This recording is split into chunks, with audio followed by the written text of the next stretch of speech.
Bonsoir à tous et bienvenue dans votre journal. Voici les événements qui font l'actualité aujourd'hui. Les listes provisoires des électeurs pour les élections de 2025 seront affichées depuis ce lundi 10 février et dans le but de rapprocher les actions de l'État des citoyens, les principaux soucis des citoyens seront désormais pris en charge au niveau des collines, conformément à la nouvelle structure des provinces et des communes. L'annonce a été faite par le ministre de l'Intérieur, Martin Niteretse. Plus d'informations dans un instant.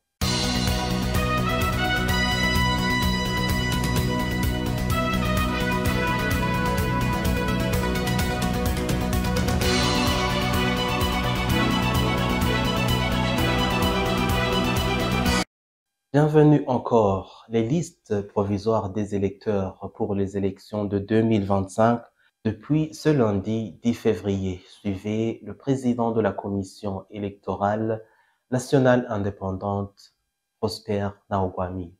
Que la Commission électorale nationale indépendante organise du 10 au 12 une activité d'affichage des listes électorales provisoires des électeurs. Ces listes électorales seront affichées aux anciens bureaux d'inscription qui vont être pour le moment des bureaux ou des centres d'affichage des listes électorales provisoires.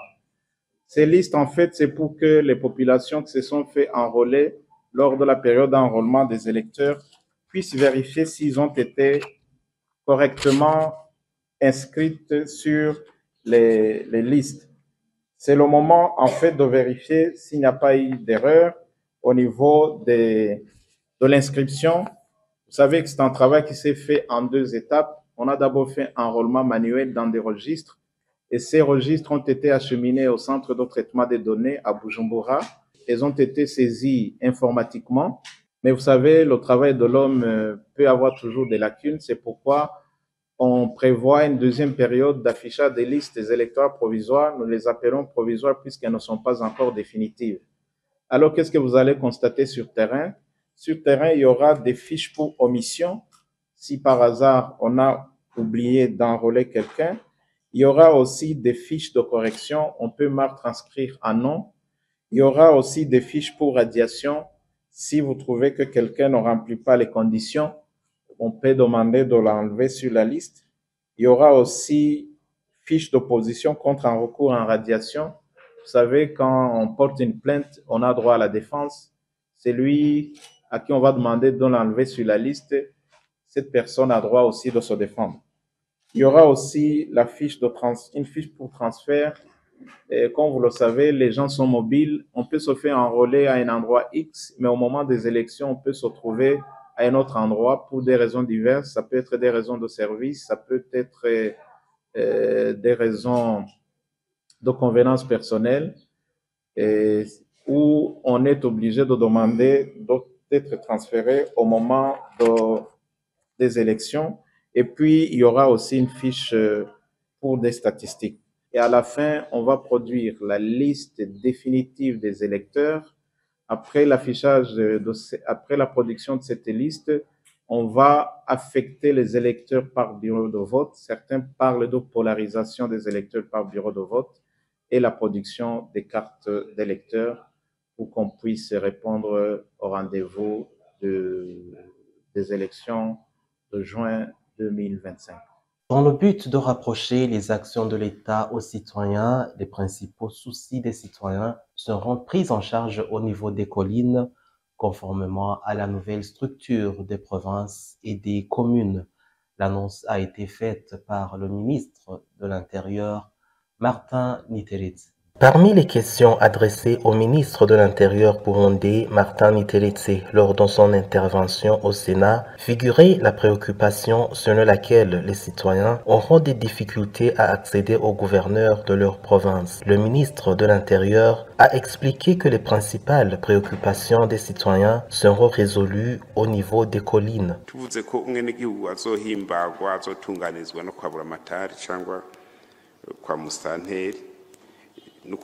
Si nous disons que le citoyen sera pris en charge au niveau du bureau de gouverneur, alors tous nos efforts seront sans effet, car L'objectif premier est que les problèmes des citoyens trouvent une solution au niveau de la colline. Si le chef de colline rencontre des difficultés, il doit les soumettre au chef de zone. Nous avons constaté que le chef de zone actuel travaille seul, sans conseiller ni secrétaire, ce qui constitue un problème. Dans cette nouvelle organisation, nous avons prévu qu'il soit assisté pour mieux résoudre les problèmes qui relèvent de son niveau. Si le chef de zone ne parvient pas à résoudre un problème, il ne doit pas laisser le citoyen aller directement voir le gouverneur. Mais le même principe s'applique à l'administrateur qui, lui, dispose déjà de départements et de conseillers pour l'aider. Ce n'est qu'un dernier recours qu'un problème doit être soumis au gouverneur. Même à ce niveau, le gouverneur ne doit pas accueillir directement un citoyen venu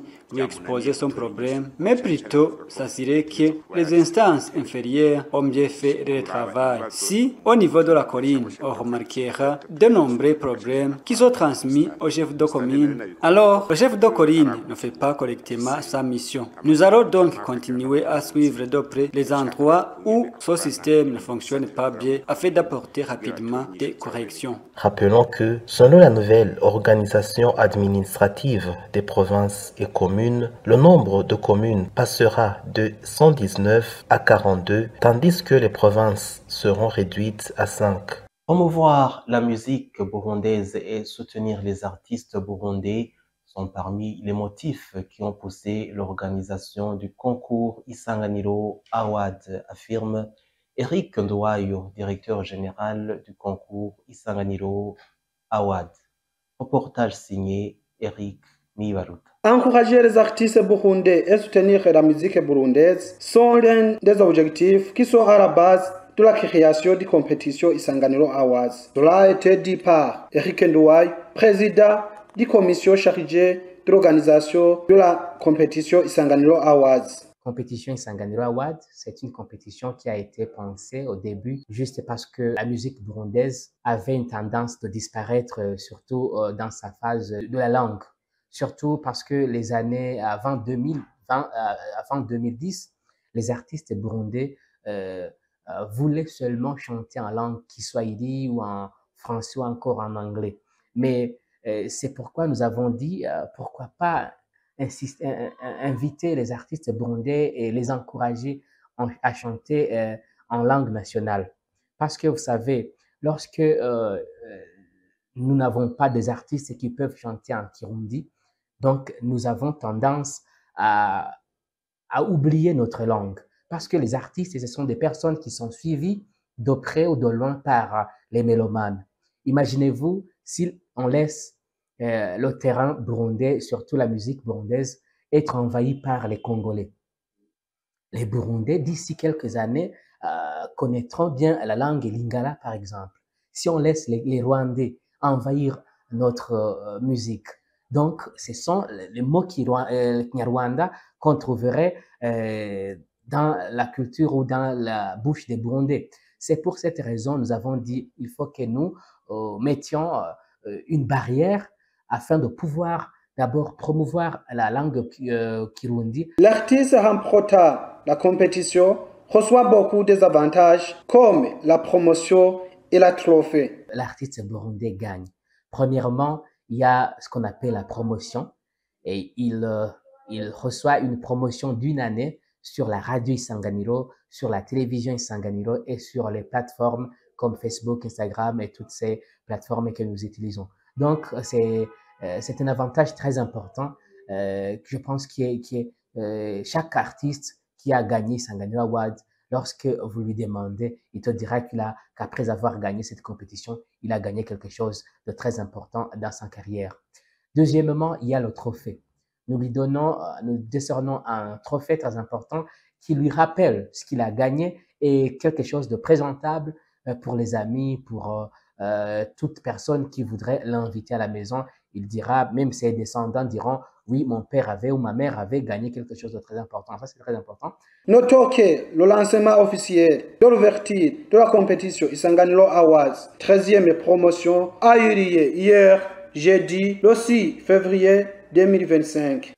Et à présent, suivez l'actualité internationale. Le chef d'État américain Donald Trump a annoncé mercredi le 5 février que les Jeux olympiques de Los Angeles, qui auront lieu en 2028 sous sa présidence, seront interdits aux sportifs transgenres. Il enfonce ainsi le clou sur son obsession sur les femmes transgenres qui seraient des hommes envahissant des disciplines féminines. Il lance que son administration ne restera pas les bras croisés à regarder des hommes battre des athlètes féminines. En répétant le mensonge selon lequel la championne olympique de boxe algérienne Iman Khelif serait de sexe masculin.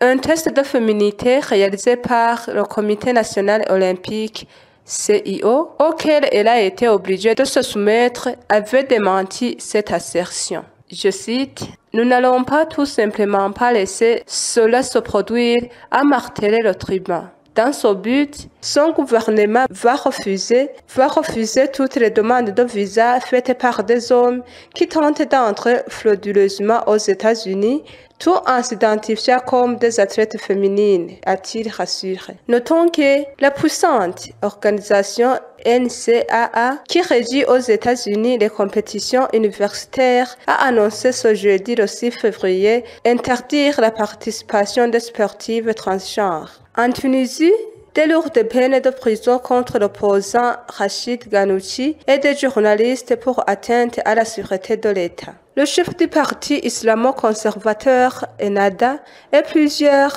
personnalités ont été condamnées, des peines allant de 5 à 35 ans de prison. Des journalistes et plusieurs personnalités politiques tunisiennes, dont le plus célèbre des opposants au président Kais Saïed, Rachid Ghannouchi, ont été condamnés mercredi le 5 février à des lourdes peines de prison pour atteinte à la sûreté de l'État. Le verdict a aussitôt été critiqué par des proches d'accusés et par le syndicat national des journalistes tunisiens SNGT. Le verdict a aussitôt été critiqué par des proches d'accusés et le syndicat national des journalistes tunisiens qui l'ont qualifié de politique et d'injuste. Monsieur Ghannouchi, âgé de 83 ans et chef du parti islamo-conservateur Ennahda, a été condamné de 22 ans de prison. Les journalistes Charlazed Akacha et Shadia Haj Moubalek ont respectivement été condamnés à 27 et 5 ans de prison et Madame Akacha a été jugée par contumace. Et voilà, c'est la fin de cette édition. Merci de nous avoir suivis. Très bonne suite des programmes sur votre chaîne BTV.